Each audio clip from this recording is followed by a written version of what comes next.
What happens when one of Hollywood's most respected actors walks into what should be a routine morning show interview, only to find himself facing off against a host seemingly determined to make him look bad on live TV? What you're about to witness is the explosive exchange that had viewers choosing sides and left everyone asking the same question: who was really out of line? Before we dive in, hit that subscribe button and drop a comment below, telling us which side you think was right, because this one is bound to divide opinions. Trust me, you'll want to see how it all unfolds. It was supposed to be a standard promotional appearance.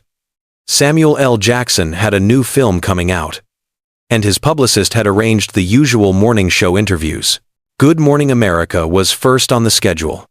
Jackson arrived at the studio that morning, as always, professional, warm, and ready for a straightforward conversation about his latest project. But from the moment he sat down across from Michael Strahan, something felt off. The usual TV smile seemed forced. The handshake lingered a second too long, like Strahan was sizing him up. "Samuel L. Jackson, welcome back to Good Morning America," Strahan began, his voice carrying its usual enthusiasm. Jackson sensed something beneath it, a slight edge that made him sit up straighter. "Good to be here, Michael," he replied, settling back and crossing his legs. He had done thousands of interviews and could read a room, but something here was already different. "So, let's talk about your new film," Strahan said, glancing at his notes. "But first, our viewers might be interested in some of your recent comments about the industry. You've been pretty vocal on certain issues." Jackson raised an eyebrow. This wasn't the planned direction. His publicist had outlined talking points focused on the film, the cast, and the director. This was off script. "Well, Michael," Jackson said carefully, "I've always been honest about my experiences in this business. I think it's important to speak truthfully about the challenges we face as performers and as people." Strahan nodded, though his expression suggested dissatisfaction. "Some might say, when you've had the career you've had, maybe it's time to focus on the positive, instead of highlighting the negative aspects." The words hung in the air like a challenge. Jackson's jaw tightened, but he remained composed. He had faced tougher crowds than this. "I'm sorry," he replied evenly. "Are you suggesting that speaking honestly about important issues is somehow inappropriate? I thought this was supposed to be about my film, not my personal views on social commentary." Strahan leaned forward, smiling, yet his eyes were sharp. "I'm just wondering if you ever think about how your comments might come across to everyday Americans who just want to be entertained when they go to the movies." Jackson's response was immediate, commanding everything that had made him one of the most respected presences in Hollywood. "Michael, do you think the people watching this show can't handle honest conversations about real issues? Do you really believe an actor can't both entertain and have opinions about the world?" Strahan, momentarily caught off guard, stumbled. "That's not what I'm saying at all." "Then what exactly are you saying?" Jackson pressed, leaning forward. "Because from where I'm sitting, it sounds like you're telling me to keep my mouth shut about things that matter, and just smile, wave, and talk about how great everything is. Is that the kind of interview you want?" "I just think," Strahan began, but Jackson cut him off. "No, let me finish," he said, his voice rising slightly, filled with authority. "I've been doing this for over 30 years. I've worked with the greatest directors. I've been part of films that moved, challenged, and entertained people.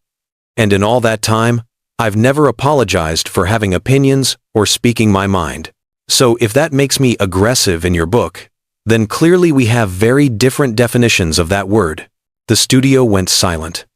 Behind the cameras, the producers were scrambling, trying to figure out how to handle what was rapidly becoming a live television disaster.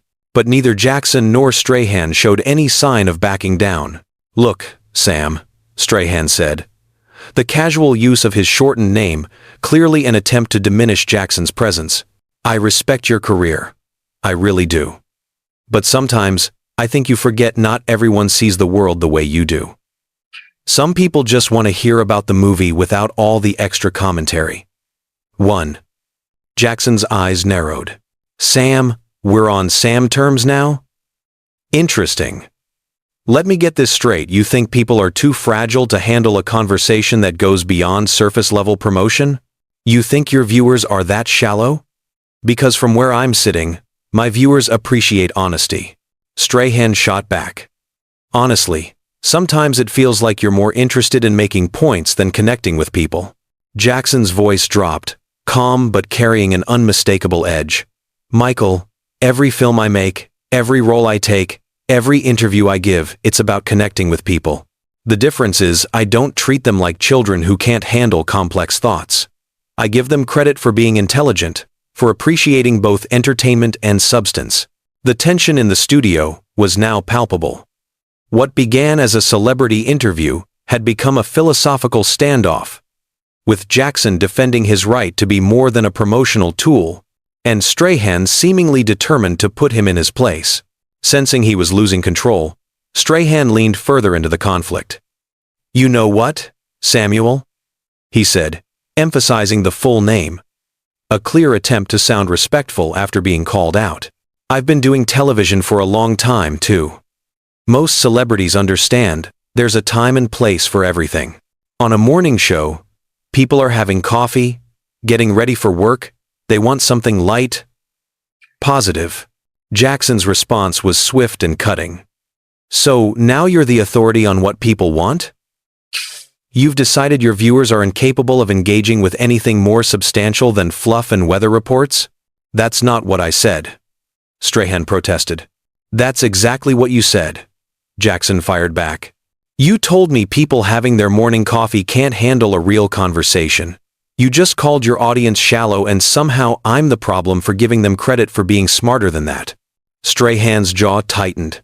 "I know you think you're making a profound point, but this is Good Morning America, not a philosophy class. People tune in for entertainment and information, not lectures." Jackson's voice rose slightly. "Michael, having an opinion and expressing it thoughtfully isn't lecturing, it's being human. But in your world, celebrities are supposed to be nothing more than trained seals, clapping and barking on command whenever you want them to promote something. That's ridiculous, and you know it." Strahan shot back, his voice climbing. "I've had thousands of guests on this show. Most manage to have a conversation without turning it into political or social commentary." Jackson leaned back, the calm before the storm look crossing his face. Anyone familiar with his work would recognize it. Political commentary? Michael, when did talking about treating people with respect become political? When did suggesting audiences are intelligent become controversial? You're the one who turned this interview in that direction. "I came here to talk about my film, remember?" Strahan replied. "We can still do that." "No, let me finish," Jackson said, his voice low but cutting. "You said I have a personal agenda. And what agenda would that be exactly?" Strahan pressed, seemingly undeterred. "You're constantly talking about inequality, how the industry treats people differently, social issues some think should stay separate from entertainment." Jackson's voice dropped even further, a tone that signaled danger to anyone who knew him. "Some people think that, do they? Michael, let me ask you, when you wake up in the morning, do you get to choose whether or not you're black?" The room went silent. Cameras froze. The studio audience held their breath. "That's not what this is about," Strahan stammered. "No, answer the question," Jackson pressed. "Do you get to decide whether your race will affect how people treat you that day? I don't. So when you tell me to keep my personal experiences separate from my work, what you're really saying is that my experience as a black man in America should be hidden when I promote a movie." Strahan looked genuinely flustered. "Samuel, you're putting words in my mouth that I never said." "Am I?" Jackson replied, calm but razor sharp. "Because it sounds like you think there are topics I should avoid discussing. Certain aspects of my life and experiences make you uncomfortable," Jackson said, his voice calm but piercing. "And the fact that you're calling basic human dignity and equal treatment a personal agenda tells me everything I need to know about where you stand." "That's completely unfair," Strahan protested. "I never said anything about race or dignity. I'm just talking about keeping things appropriate for the audience and the time slot." Jackson laughed, but it was a bitter, hollow sound. Appropriate for the audience? Michael, you just spent the last 10 minutes questioning my right to have opinions, suggesting that speaking honestly about my experiences is somehow aggressive or inappropriate. And now you want to pretend this conversation isn't about exactly what it is? Look, I think we're getting off track here, Strahan said, trying to regain control. Why don't we talk about your new film? I'm sure that's what people really want to hear. Oh, now you want to talk about the film? Jackson's voice dripped with sarcasm. After spending all this time telling me how I should behave, what I should think, and how I should present myself to your audience, that's convenient. I never told you how to behave, or what to think, Strahan said, his professional facade starting to crack. I simply suggested there are better forums for certain types of discussions. Certain types of discussions? Jackson repeated slowly. You mean discussions about real issues that affect real people? Discussions that might make your viewers think about something beyond their morning routine? Michael, do you hear yourself? Jackson leaned forward, voice growing in authority. I hear someone determined to make this interview about everything except why you invited me here. Strahan's patience was wearing thin. I asked reasonable questions, and instead of a normal conversation, we've gotten lectures and accusations. Jackson's eyes flashed dangerously. You just did it again. You dismissed everything I said as lectures and accusations, instead of addressing the points I raised.